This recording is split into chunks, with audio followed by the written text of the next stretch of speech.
Hello, I'm D. Marcus Garrett, and on this channel, I help you learn more, earn more, and save more. And a recession is 2/4 of gross domestic product (GDP) shrink. So I say that because we toss these scary terms around, but they're just technical definitions that are usually mathematically based. So I just want I've actually seen people use these words, but I don't even think they know what they mean. So I just kind of wanted to have that little breakdown there. No, I love that. I mean, I love keeping it simple, and that's it. It's that simple. I mean, and it doesn't really matter to you, right? What matters is you personally in your life, reducing your expenses, increasing your income, investing the rest. Millionaires are made in recessions. So we're moving towards a wrap here.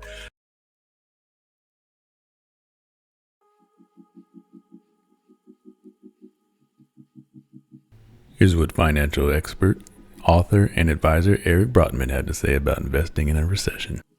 Because if you're a senior, you've already ideally positioned yourself to create income. You've already positioned yourself to avoid unnecessary market risk. And if you're a young person, bring on the market risk. Let's grow this thing. But if you're in between, those are the folks who got crushed. That's part of the reason why after the great financial crisis, people had to work longer. They had to work 5 extra years just to make up for lost time, which meant there was no job turnover, which meant there weren't new jobs for millennials. And it like snowballed in the economy because of this event. There's to me, there are 3 different primary strategies for creating income. And, I detail them in the book, but functionally it's a total return strategy, an asset segregation strategy, and an annuitization strategy. And they're all different, and they all can be used interchangeably for different households, for different situations based on age and health and marital status and so forth. One size never fits all. Terry Gioma is the creator behind Trade and Travel, an investment course that has sold over $40 million. Here's how she says you can manage risk during a recession. And there are 6 things that I did wrong in the beginning that I now teach students how to do better. One of them is putting in protection, like putting in stop losses. That's an order type that'll take you out when the stock is going down, or even just your quantity size. There was one trade I took. I had 8,000 shares and overnight lost about $24,000 because I had too many shares. Like I already had put myself at too much risk. So there's small tricks like that you can help protect some of your risk and not be as afraid to join. Wealth manager Kirk Chisholm helps investors protect their wealth from inflation, retire well, and make life better. Here's his thoughts on home ownership and investing during a recession. The quote that I think had everyone fired up, I think I've got the exact quote here. If you rent a home, it is an expense. When you buy a home, it is an expense. Only when you buy a home and rent it out to a third party does it become an investment. So we're coming in hot. Do you still feel that way, or what, if anything, has changed? 110% in agreement of that quote still. I mean, the real estate market will change over time. It'll go up and it'll go down, but the dynamics are still the same for the same reasons. Real estate is one of my favorite investments when it's an investment. But, my home is a personal expense. It is not an investment. An investment is something that you can gain value in, which we can talk about this for sure. But if I'm not renting it out, I'm not getting any income. You might say, well, what about the appreciation? Okay, there's some benefits to the appreciation aspect, but the reality is you also got a ton of expenses there. And if you really do the math, it's not really an investment. I know all of the other influencers out there are telling you it's an investment. It's just not. So, I hate to burst people's bubble, but that's kind of the reality of it. I know you had a blog before. I don't want to put you too on the spot because I honestly don't have it in front of me, but do you at least have some high level breakdown of what that math looks like? I do actually put together a calculator for those who are so inclined, who are into the math of it. But, I'll start with this kind of overlay because I think it's important. So I think everybody's heard about the American dream of owning a home. Well, that was a marketing campaign designed by Fannie Mae. That's where that started.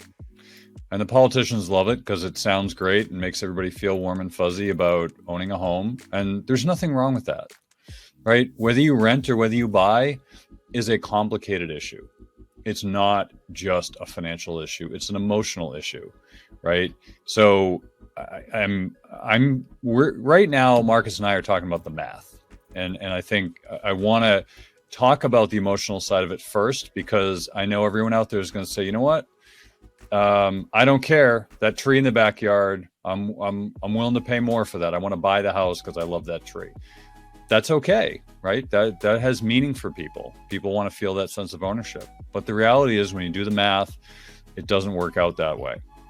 So let's talk about some of the aspects of owning a home, because I know, Marcus, you wanted to talk about the math. So let's talk about the math. Good. So when you're looking at buying a home, there's many things that come into play. Okay. So let's look at the asset and liability side first, right? So there's the asset. The home's an asset. Let's use round numbers. Let's say the home's $100,000, and if you can find a home worth $100,000 right now, let me know. I'd love to buy one. I'm thinking South Texas. Might be even further south. Really south. Yeah. So, you've got the asset side of it, right? Which is, all right, it's worth $100,000, but maybe you have a mortgage on it. So it's an asset, but you also have a liability. So the mortgage is a liability. So let's say your typical 80-20, right? You put down $20,000, you have a mortgage for $80,000. So you've got some leverage. That's great, right? You only have $20,000 at risk, but this is a home you live in, so it's a little bit different than an investment. So putting down $20,000, you have the risk of you live there, right? That's an added risk. So the banks don't mind you putting down 20% because they know you have this sense of ownership and that pride of ownership. So, but you have the benefit of that $100,000 changing with market conditions. So as long as the real estate market's going up, then you're getting that benefit. I know a lot of people point to that and say, yeah, my house is going up in value. And that's great. But with that asset and with that liability also come, income and expenses. So you have expenses for paying for the mortgage, which is usually one of the bigger expenses. You've got taxes. You've got CapEx, or, things break, you have to fix them, is the simple way to explain that. You got insurance, you got water bills, you've got, also utilities, depending on the house and what you've got. There's all sorts of expenses that kind of come down that line. One of the big things I think people underestimate is the cost of owning a home, which is like the CapEx, things breaking, right? You should really put about 1% a year into your house on average. That's kind of the industry average of what you should consider, about 1% a year. Now, if you're doing that and you're adding up all the numbers, at the end of the day, you're looking at it and saying, where's all this money I'm making? Because it's not going to show up. If you're looking at a 20-year, 30-year ownership, then you could probably argue maybe you get some positive benefit from owning it. But if you actually run the numbers like I did, it's not as clear-cut as you might think. And is that what's available? And we get this in the show notes if true. Is that what's available at the calculator that you put together? They can run those numbers. Yep. So it's an Excel spreadsheet. Everything's built in. It allows you to manipulate certain features because every home's different, and it allows you to analyze things from different angles. So you can use it and you can say, all right, if I rent this, if I buy it, what are the differences? And I will point out a little nugget that I figured out a few years ago. Depending on your area, if you own a home in Massachusetts anyway, above $750,000, right around there, it is cheaper to rent it than to own it. But if it's under that, it's cheaper to own it. It's cheaper to own it than rent. So there's a dynamic there when you get into the high end of the market as well. Yeah, and you had mentioned that on our previous interview. So I'll keep with that train of thought, and then I'll have a follow-up question. I think in that scenario you were using, I want to say 1.2, might have been 1.4. I'm tossing out 1.4. HGTV numbers. It feels like Yeah. not 1.2, Yeah, you are. 1.4, just rounding here and there. But it's a significant difference. You were saying to rent. Correct me if these numbers are off. I think it was the difference between 4,000 versus 9,000. A rent versus a mortgage. The example I used was actually a real example from back then when I did this blog post, but $1.4 million house, Massachusetts, in a suburban town. And I think it was about renting that house because the house was actually on the market for rent and for purchase. That's why we have these numbers. Yeah. And if we were to buy it, it would cost 3 times as much to buy it than it would be to rent it. 3 times as much. Yeah, and I wanted to drive that home so people don't think this is like a rounding error that we're talking about as far, especially for high-end properties. And, you know, we were joking then, and you can still joke now. It seems like they've only expanded my fiance's into, well, she would say we're both into flip and flop. So they go in there, they're like, oh, yeah, we're going to add a sink. And now this $145,000 house is worth $300,000. I was like, I don't think that's how it works in the real world, but, you know, whatever. Forced appreciation. But yeah, these are real numbers. And like, I think we're seeing it. I just quoted, because somebody told me I was wrong. The numbers for Austin, the median housing price in Austin, which is expensive for Texas, but cheap for the country, is $515,000. It's like the highest it's ever been. And so I want people to kind of be aware, because my audience in this case quite literally spans the globe, but definitely the United States. Yeah, I think, you know, if you look at, I think one thing I want to highlight for the self-directed IRAs, this is an area that nobody, I would say 90% of the public isn't even aware that it exists. And what it is most people think your IRA is required to be invested in stocks, bonds, and mutual funds. And the reality is that's not true. You can invest in virtually anything. You can invest in stocks, bonds, and mutual funds, but you can also invest in real estate, tax liens, private mortgages, horses, farmland, private companies, you know, physical gold, silver, cryptocurrencies, airspace rights, water rights. I mean, you can invest in virtually anything with your retirement account. Now, most people don't know that. They say, well, is this some sort of special account? No, it's not a special account. Your IRA that you have now can do that. Now, you're probably thinking, all right, I'm going to go call my TD, Schwab, Fidelity, or whoever and say, hey, I want to invest in this real estate. Well, they're going to tell you can't do that. And what they really mean is they can't do that because it is allowed by the Internal Revenue Code that what most people think is, well, it doesn't say I can invest in this. Yes, it doesn't say what you can invest in. It just says what you cannot invest in. So the IRS or the Internal Revenue Code allows you to invest in virtually anything except for life insurance on yourself, S corps, and collectibles. Outside of that, you can invest in virtually anything else. Now, that is a big pool to fish in. And if you're an expert at something, you should pursue that.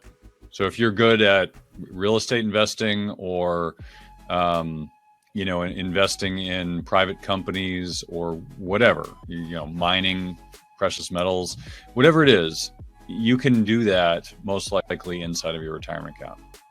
And people don't know that. They say, well, why don't I know about this? You know, is this some secret? Well, it's not really a secret.